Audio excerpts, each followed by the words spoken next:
Kumain ka na. Wika ni Elton matapos nitong ilabag ang tray sa kanyang kama. Ayaw mo ba sa pagkain?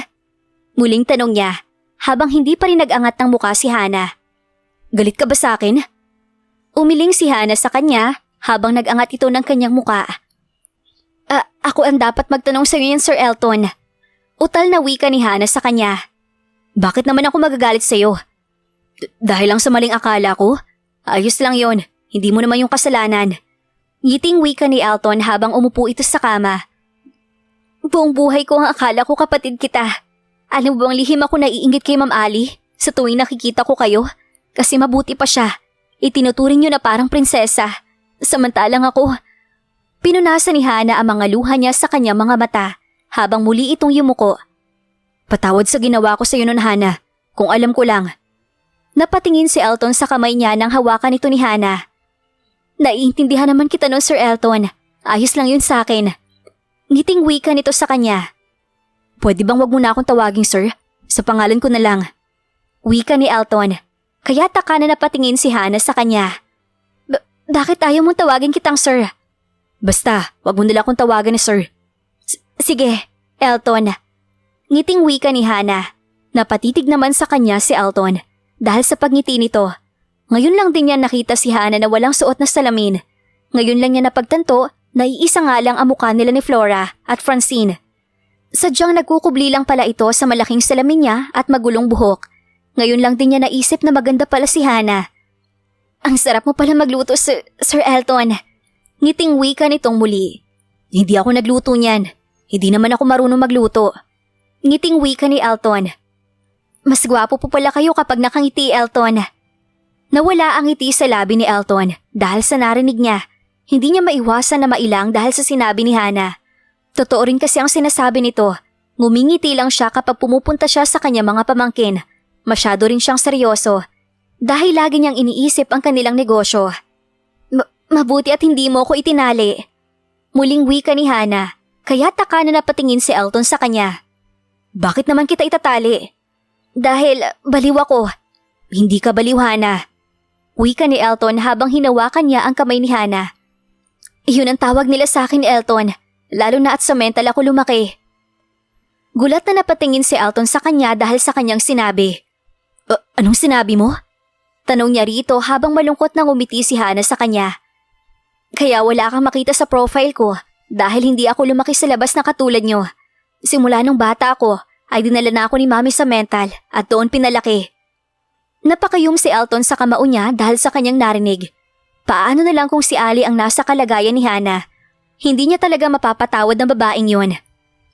Mabuti na lang at dumating ang mga kapatid ko. Sila ang nagtanggol sa akin. Ngiting wika nitong muli. Hindi mo sila kapatid, Hana. Wika ni Elton. Kaya napakunot ang noo ni Hana habang napatingin ito kay Elton. Katangiisip mo lang sila at hindi sila totoo. Biglang kinuha ni Hana ang kamay niya na nakahawak sa kamay ni Elton. Mali ka! Kapatid ko sila at kahit galit sila sa akin ay mahal ko pa rin sila, Elton. Iyak na wika nito. Hana, bakit hindi mo tanggapin na hindi sila totoo? Tama na! Ayoko nang marinig pa ang kasinungalingan mo. Pwede bang makinig ka muna sa akin? Paano ka gagaling kung hindi ka makikinig sa akin? Lalong napaiyak si Hana habang nakatingin ito sa kanya. Tulungan mo sarili mo, Hana. Huwag mo siyang tularan. Wikang muli ni Elton sa kanya. Nang makalabas si Elton sa silid na nilagyan niya kay Hana, ay narinig niya na naman ito na nagsasalita na mag-isa. Napahinga siya ng malalim. Kailangan mong gumaling, Hana. Wika niya at nilingon ang saradong silid ni Hana. Elmo? Wika niya matapos siyang sagutin ang kanyang phone. May nahanap na ako. Wika ni Elmo, kaya't napakunot ang kanyang noo. Anong nahanap? Taka na tanong niya rito. Alam ko nakasama mo si Hana. Sinabi sa akin ni Daddy Riva. Shit, sinabi mo ba kay Mami? Kabado na tanong ni Elton. Bro, relax. Hindi ko sinabi kay Mami. Natatawa na wika ni Elmo sa kabilang linya. Kung ganun, sino ang nahanap mo? Psychologist. Napakunot muli ang noo ni Elton dahil sa kanyang narinig. Anong ibig mong sabihin? Nakausap po ang doktor natin at sinabi niya sa akin ang kondisyon ni Hana. Alam kong hindi mo kailangan ng tulong ko, pero kay Hana to at hindi para sa'yo. Naawa lang ako sa kanya. Dagdag ni Elmo. Ngayon, sabihin mo sa akin kung nasan ka. Nailing si Elton dahil sa muling sinabi ni Elmo. Akala ko ba magaling ka? Tanong niya sa kanyang kakambal. Magaling naman talaga ako. Sadyang pulpul lang ang mga tauhan ko. Sabihin mo na lang kasi sa akin. Sige, i-text ko na lang sa'yo. At pwede ba mag-ingat ka? Dahil ayoko na masundan ulit kayo ng babaeng yun. Kilala ko na siya, bro. Kilala? Ulit niyang tanong dito. Oo, siya ang ex-girlfriend ni Daddy. At hanggang ngayon ay obsessed pa rin siya kay Dad. At dahil sa galit na nararamdam niya kay Mami, sinubukan niya noon na ipagpalit si Ali at Hana. Pero hindi siya nagtagumpay dahil sadyang magaling si Mami. Natatawa na wika ni Elmo sa kanya. Di ba mas magaling ako sa'yo mag-search? Muling wika nitong gago. Pumunta ka na nga rito. Inis na wika ni Elton at pinuto lang tawag.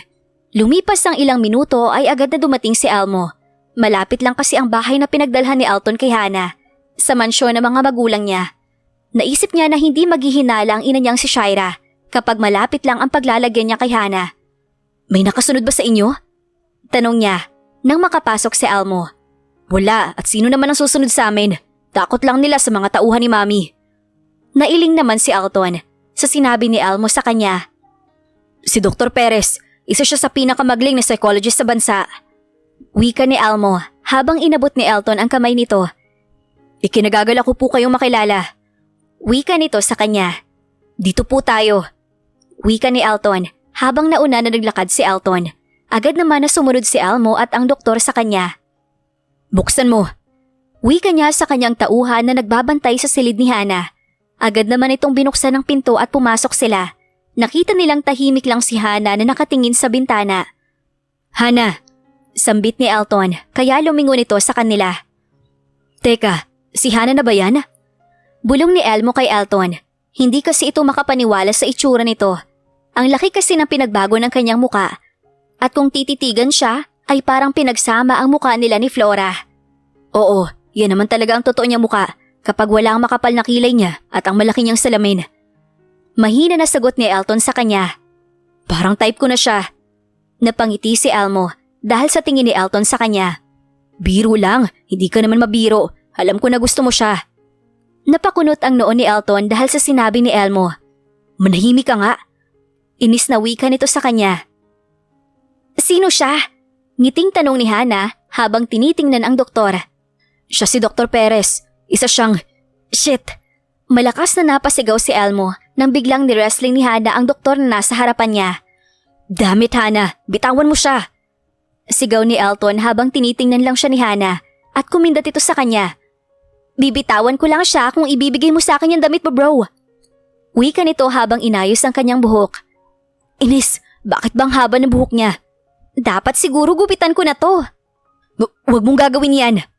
Muling sigaw ni Elton sa kanya habang inuupuan niya ang doktor at may hawak na itong gunting sa kanyang isang kamay. Masama niya naman na tininan si Elton dahil sa pagsigaw nitong muli. Anong kalokohan tong ginagawa mo, Allison? Galit na wika ni Gian habang pareho sila ni Ali na may tali sa kamay. Hindi ito kalokohan, love. Tinutupad ko lang ang pangako natin sa isa't isa. Napakunot ang noo ni Gian dahil sa sinabi ni Allison. Tinutupad? Allison naman, bakit hindi mo nalang tanggapin ang lahat? Ilang taon na rin ang lumipas. Hindi, matagal ko na itong pinaghandaan.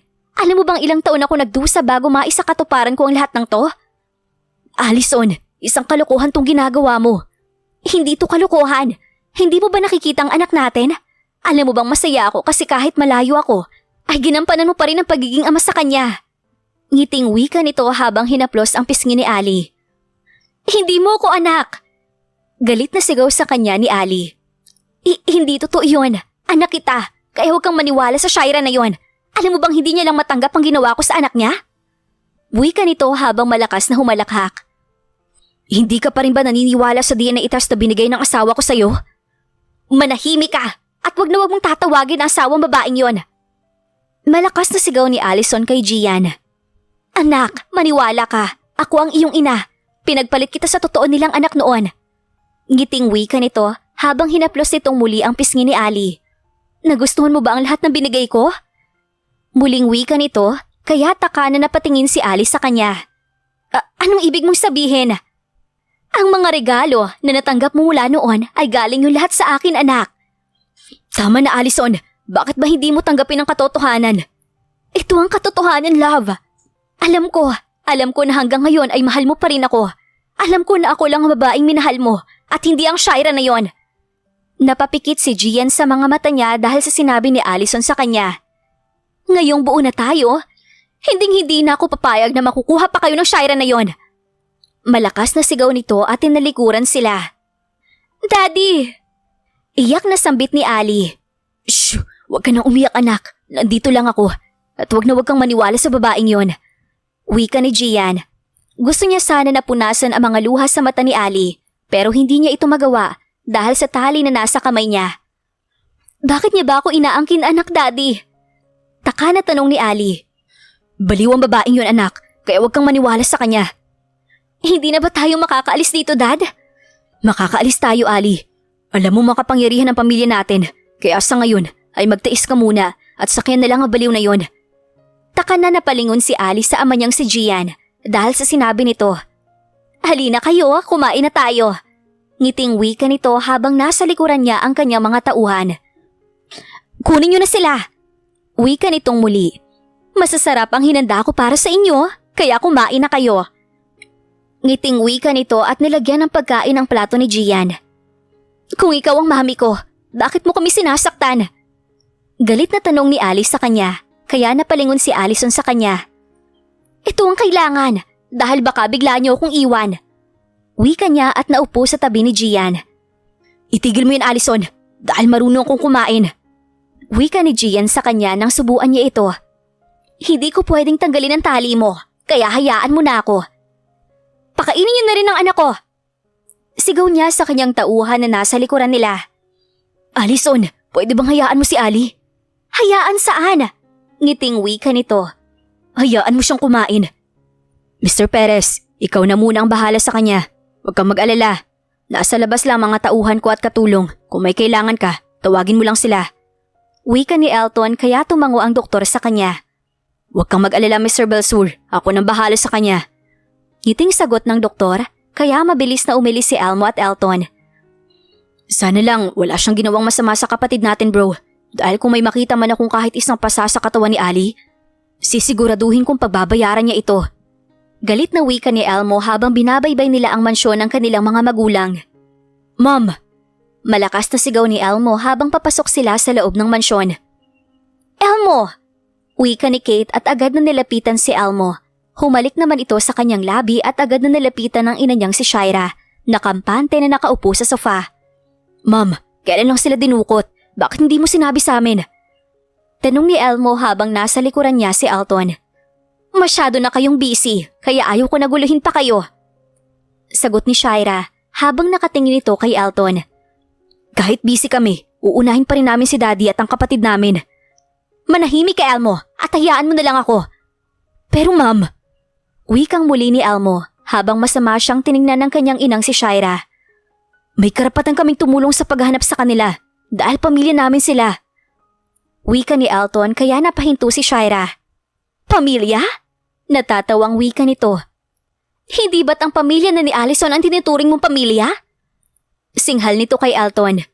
Bakit ba dinadamay niyo si Hannah, ma'am? Wala naman siyang kinalaman sa pinagagawa ng kanyang ina. Ibabalik ko sa iyo ang tanong mo, Elton. Bakit dinadamay ng kanyang ina ang kapatid mo? Sa tingin mo ba may kinalaman si Ali? Asik ni Shaira sa kanya kaya hindi nakasagot si Elton. Siya naman ang priority mo ngayon, di ba? Dahil natatakot ka sa akin na kukunin ko ulit siya. Gulat na napatingin si Elton sa kanyang ina dahil sa sinabi nito. Ang buong akala niya ay hindi na nito alam ang ginawa niyang pagkuha kay Hannah mula sa bahay ng Mami Agatha niya. Mommy! Mahina na sambit ni Elton. Kaya ayos lang sa akin kung hindi niyo ako tutulungan sa paghanap sa kanila. Wika ni Shaira habang tinalikuran sila. Mami, pwede bang huwag ka nang magalit sa amin ni Elton? Naawa lang naman kami sa kanya. Isipin mo naman na dahil kay Ali, kaya niya naranasan ang lahat ng to.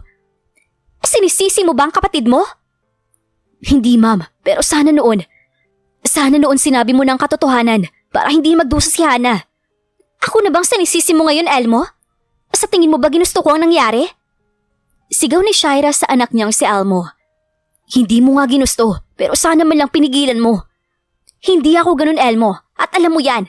Kaya kong makipaglaro sa mga taong. Tama na, Mami. Pwede bang isipin muna natin si Daddy at Ali?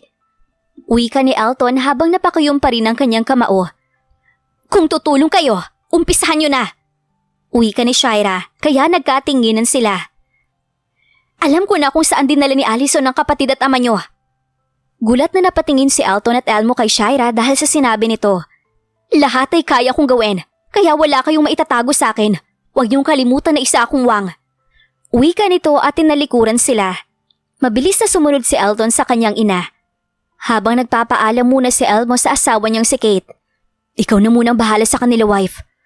Wika niya habang tumango si Kate sa kanya at niyakap siya ng mahigpit. Matapos nakapagpaalam ni Elmo, ay agad na siyang sumunod sa kanyang ina at kapatid. Bakit wala ka pa rin ginagawa, Mami? Kahit alam mo kung saan ang kinaroroonan nila. Tanong ni Elton. Para hindi sila makapaghanda. Sagot niya habang nakatingin sa bintana ng kotse. Baka mapahamak si Ali at Dad. Dapat lang isipin muna natin na gagawin natin, Ma'am. Wika ni Elmo kaya napalingon si Shaira sa kanya. Wala ka ba talagang tiwala sa akin? Naniniguro lang. Ngiting wika ni Elmo sa kanyang ina. Sigurado ka ba, Ma'am, na nandito sila? Tanong ni Elton. Hindi ba ito ang bahay ni Hana? Wika ni Elmo habang napatingin ito sa bahay. Sadyang matalino si Allison. Sinadya niya ito para isipin natin na wala rito ang kapatid niyo at ang inyong ama. Wika ni Shaira at agad na bumaba. Alam kong magaling kayong dalawa, pero mag-ingat pa rin kayong mga anak. Wika ni Shaira habang niyakap ang dalawa niyang anak. Tayo na. Wika ni Shaira sa kanyang mga tauhan. Agad naman na sumunod ang dalawa sa kanila. Shit! Mabilis na nagkubli si Elmo nang barilin siya ng isa sa mga tauhan ni Allison. Pero mabilis din itong bumulagta nang paputukan ito ni Elton. Salamat, bro! Sigaw ni Elmo. Samantala, gulat na napatingin si Allison sa labas nang makarinig siya ng putok ng baril. Bakit ba nila tayo nasundan? Inis na wika nito habang dali-dali na sinuot ang damit niya. Tinangka niya sana naghahasain si Gian pero hindi ito natuloy dahil sa mga putok na naririnig niya. Salubungin niyo sila! Sigaw niya habang pinakuha niya sa kanyang tauhan si Gian. Ang anak ko! Nasaan ang anak ko? Tanong niya kaya dali-dali na kinuha ng isa niyang tauhan si Ali sa silid nito. Hayop ka talaga, Shaira! Buwisit ka talaga sa buhay namin! Malakas na sigaw ni Allison nang makita niya si Shaira. Pakawalan mo na ang mag-ama ko! Sigaw ni Shaira. Hindi mo sila pag-aari dahil akin lang sila! Malakas na sigaw nito. Napalingon naman siya nang marinig ang malakas na sigaw ni Ali habang umiiyak ito. At nang mapansin niya na nakatuon ang atensyon ni Shaira sa kanyang anak na si Ali, ay bigla niya itong binaril. Mom! Sabay na sigaw ng tatlo, habang tulala na nakatingin si Gian sa asawa niya. Pero lalo lang silang nagulat nang may isang babae na humarang kay Shaira. Hana? Utal na sambit ni Elton kasabay ng pagbagsak ni Hana sa sahig. Mabilis naman na nakuha ni Gian ang baril kay Allison, habang tulala itong napatingin kay Hana. Hayop ka! Mabilis na pinigilan ni Riva si Elton nang akmang susugurin ito si Allison. Patay na ba? Wika nito habang malakas na humalakhak. Allison, bakit ba ayaw mong maniwala na si Hana ang anak mo at hindi si Ali? Galit na sigaw ni Riva sa kanya. Pati ba naman ikaw, Riva? Galit na wika niya habang nakatingin kay Riva. Tingnan mo to, ito ang patunay ni anak mo si Hana. Wika ni Riva at binigay sa kanya ang isang tablet. Napasinghap si Allison nang makita nito ang footage kung saan ibinalik ni Shaira ang sanggol na nilagay niya. Hindi to totoo. Nagkakamali kayo. Hindi siya ang anak ko. Malakas na sigaw niya habang umiiyak. Hana? Hindi! Iyak na wika nito habang mabilis na nilapitan si Hana na nakahandusay pa rin sa sahig at wala ng buhay. Gumising ka, anak! Hana! Niyugyug niya ang katawan ni Hana habang niyakap ito ng mahigpit. Umiiyak naman si Ali na nakatingin kay Hana habang nakayakap siya sa kanyang inang si Shaira. Tayo na! Wika ng pulis habang nilagyan ito ng poses ang kamay ni Allison. Riva! Pakiusap! Iligtas mo ang anak ko! Parang awa mo na! Wika ni Allison habang nakatingin pa rin sa anak niya. Wala na tayong magagawa. Hindi totoo yan! May magagawa pa kayo! Iligtas niyo ang anak ko! Dahil kung hindi, babalikan ko kayo! Sigaw ni Allison habang dinala siya ng mga pulis. Bro! Sambit na wika ni Elmo habang nakatingin kay Alton na nakatulala. Tinapik niya ang balikat nito habang nakatingin lang ito kay Hana. Paano siya nakarating dito? Tanong niya habang nasa likuran niya ang Daddy Riva niya. Binubog niya lahat ng mga tauhan mo, Elton. Pati ang doktor na nagbantay sa kanya ay walang nagawa. Sagot ni Riva habang naglalandas ang mga luha sa mga mata ni Elton.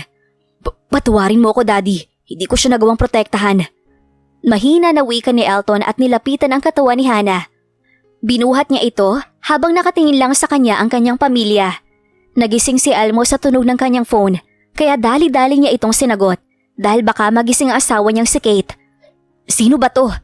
Inis na wika niya matapos niyang sagutin ang kabilang linya. Kuya? Napakunot ang noo niya nang marinig niya ang boses ng pinsan niyang si Jay. Bakit? Pwede bang sunduin mo si Kuya Elton? Lasing na siya at nagwawala. Napabalikwas ng bangon si Elmo kaya nagising si Kate. Anong sabi mo? Seryoso ka ba? Gulat na tanong niya rito dahil simula noon ay hindi niya nakikita na nagwawala ang kapatid niya. Oo kuya, at malapit na niyang maubos sa pagbasag ang lahat ng mga gamit ko rito sa bar. Damn, pupunta na ako. Sagot ni Elmo at agad na pinutol ang linya. Saan ka pupunta? Taka na tanong ng asawa niyang si Kate habang nagmamadali na nagbibihis si Elmo. Pupuntahan ko si Elton. Sagot niya habang napakunot ang noo nito. Puntahan saan? Sa bar. Bar? Wife, kailangan kong magmadali. Sasama ako. Wika ni Kate. Huwag ka nalang sumama, wife. Dito ka na lang, lalo na't buntis ka. Sasama ako. Madiin na wika nito kaya wala nang nagawa pa si Elmo. Nang makarating sila sa bar na pag-aari ni Jay, ay agad silang pumasok. Napasinghap agad si Kate nang makita nito ang ginawa ni Elton. Hindi ko akalain na mas malala pa pala si Kuya Elton sa iyo, Kuya Elmo. Iling na wika ni Jay. Nasaan ba ang mga bodyguards niya? Tanong ni Elmo dahil wala siyang makita na kahit isang bodyguard ni Elton. Wala na, pinalayas niya na lahat. Ano? Napakunot ang noo ni Elmo habang napatingin kay Jay.